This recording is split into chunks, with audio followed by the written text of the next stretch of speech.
नमस्कार। आप सभी का फिर से स्वागत है।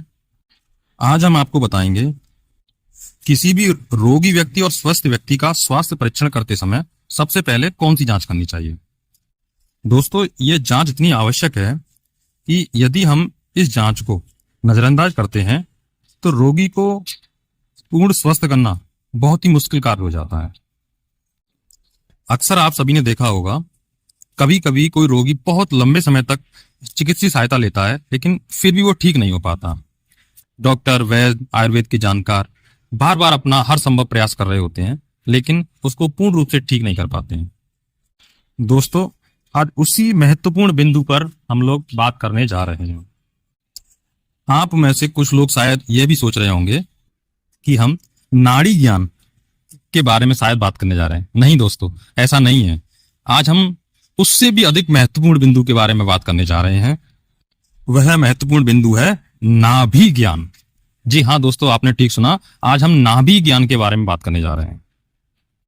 दोस्तों, ये नाभि ज्ञान इतना महत्वपूर्ण बिंदु है कि अगर किसी व्यक्ति की नाभि अगर अपनी जगह से खिसक जाए, बाएं दाएं ऊपर नीचे, या उसमें सूखापन आ रहा हो, जैसे खुश्की बोलते हैं, तो निश्चित रूप से आप ये मान लीजिए, आप कितनी भी बेहतरीन से बेहतरीन, अच्छी से अच्छी चिकित्सीय दवा आप करा लीजिए, चाहे एलोपैथिक, आयुर्वेदिक, नेचुरोपैथिक, जो भी आप कराना चाहते हैं, और निश्चित रूप से मेरा अनुभव मानिए, उसमें आपको पूर्ण लाभ नहीं मिलने वाला है।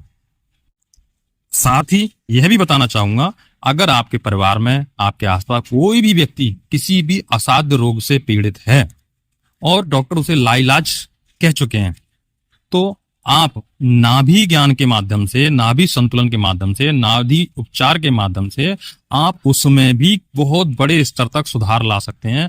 उस मर्ज को बदल सकते हैं। बहुत ही कम लागत और समय में उसका सही तरीके से आप उपचार कर सकते हो। ये नाभि जो है हमारे शरीर का सेंटर पॉइंट होती है। यहां से निकलते हुए अनेकों प्रकार की नाड़ियां, धमनियां हमारे शरीर के विभिन्न अंगों को पोषण देने का काम करती हैं। दोस्तों, हिंदू शास्त्रों के अनुसार समस्त ब्रह्मांड की रचना का कार्य ब्रह्मा जी ने किया है और ब्रह्मा जी की उत्पत्ति भगवान विष्णु के नाभि मंडल से मानी गई है, ऐसा शास्त्र कहते हैं। शास्त्रों में यह भी कहा गया है, यत्र ब्रह्मांडे तत्र पिंडे, यानी कि जो ब्रह्मांड में है वही सूक्ष्म रूप में आपके शरीर में है।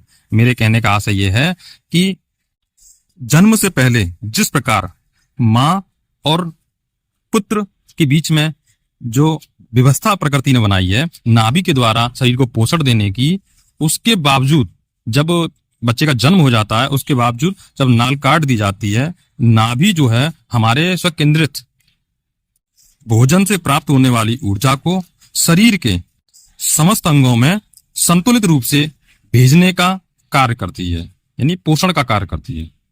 दोस्तों, किसी कारणवश नाभि अपनी जगह से अगर किसी अन्य दिशा में विच्छेदित अगर हो जाती है तो उस क्षेत्र में जुड़ने वाले अंगों को अत्यधिक दबाव के कारण पूर्ण पोषण नहीं मिल पाता है, जिसके कारण अनेक प्रकार के रोग जन्म लेते हैं। दोस्तों, गलत तरीके से खाने, पीने, चलने, सोने और कोई भी कार्य अधिक ताकत का जो हम कर रहे होते हैं, उस समय अगर गलत तरीके से अगर हम अत्यधिक बल का प्रयोग कर रहे होते हैं तो भी ऐसा कई बार हो जाता है कि नाभि अपना जो है केंद्र बिंदु जो है छोड़ देती है और किसी विपरीत दिशा में खिसक जाती है। किसी विशेष नस में बार बार दर्द होना, किसी को लूज मोशन होना, कॉन्स्टिपेशन बहुत ही लंबे समय तक होना, सीधे खड़े होने पर एक कंधा झुका हुआ होना, एक कंधा उठा हुआ होना, किसी की सांस उखड़ना, सांस फूल जाना, घुटनों में दर्द होना, अग्नि संबंधित रोग होना, पाचन संबंधित रोग होना, चेहरे पर झाइयां होना, गला सूखना, प्यास अधिक लगना, नींद ना आना, बीपी के रोग, हार्ट के रोग, लंग्स के रोग, लीवर के रोग, आंतों के रोग, पेट संबंधित रोग, ब्रेन संबंधित रोग, मांसपेशी संबंधित रोग, हड्डी संबंधित रोग, तंत्रिका तंत्र संबंधित रोग हमने नाभि के माध्यम से ठीक किए हैं। नाभि संतुलन के माध्यम से हमने उनमें अपेक्षित परिणाम लिए हैं।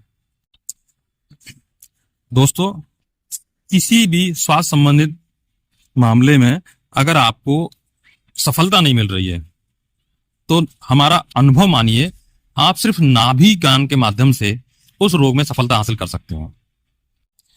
ये नाभि ज्ञान जिस प्रकार समस्त शरीर का केंद्र बिंदु है, उसी प्रकार ये नाभि ज्ञान समस्त चिकित्साओं का मूल बिंदु भी है। नाभि चिकित्सा करने से कुछ ही समय में हमें अच्छे परिणाम देखने को मिलते हैं और कम समय और कम खर्चे में किसी भी रोग को ठीक करने की ये सबसे सरल विधि भी है।